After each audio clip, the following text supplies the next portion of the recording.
ക്രൈസ്തവർക്കെതിരെ വർദ്ധിച്ചുവരുന്ന അതിക്രമങ്ങൾ തടയാൻ സത്വരമായ സർക്കാർ നടപടികൾ അനിവാര്യമെന്ന് KCBC ജാഗ്രതാ കമ്മീഷൻ.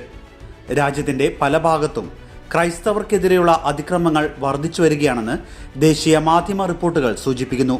വിശിഷ്യ ക്രിസ്മസ്, വിശുദ്ധവാരം പോലെയുള്ള ക്രൈസ്തവ വിശേഷ ദിനങ്ങളിൽ കൂടുതൽ സംഘടിതമായുള്ള ആക്രമണങ്ങളാണ് റിപ്പോർട്ട് ചെയ്യുന്നത്. ഭാരത സംസ്കാരത്തിന്റെ അനന്യതയായ മതസൗഹാർദ്ദത്തിനും സഹവർത്തിത്വത്തിനും കളങ്കമാകുന്ന ഇത്തരം വർഗീയ അതിക്രമങ്ങൾക്ക് നേതൃത്വം നൽകുന്ന വ്യക്തികളെയും പ്രസ്ഥാനങ്ങളെയും കണ്ടെത്തി നിയമ നടപടികൾക്ക് വിധേയരാക്കാൻ സർക്കാരുകൾ തയ്യാറാകണം. രാജ്യത്തിന്റെ പ്രധാനമന്ത്രി ഉൾപ്പെടെയുള്ളവർ ക്രിസ്തുമസ് ആഘോഷങ്ങളിൽ പങ്കുചേർന്നതിലൂടെ ഇത്തവണ നൽകിയത് പരസ്പര ബഹുമാനത്തിന്റെയും ആദരവിന്റെയും സന്ദേശമായിരുന്നു. എങ്കിലും ക്രിസ്മസിനോടനുബന്ധിച്ച് രാജ്യത്തിന്റെ പല ഭാഗങ്ങളിലും ക്രൈസ്തവർ അതിക്രമങ്ങൾ നേരിടുകയും അവരുടെ ആരാധനാ സ്വാതന്ത്ര്യം നിഷേധിക്കപ്പെടുകയും ചെയ്തത് ഒരു വിഭാഗത്തിന്റെ ഭരണഘടനയോടുള്ള വെല്ലുവിളിയും ന്യൂനപക്ഷങ്ങളോടുള്ള അസഹിഷ്ണുതയുമാണെന്ന് വെളിപ്പെടുത്തുന്നത്.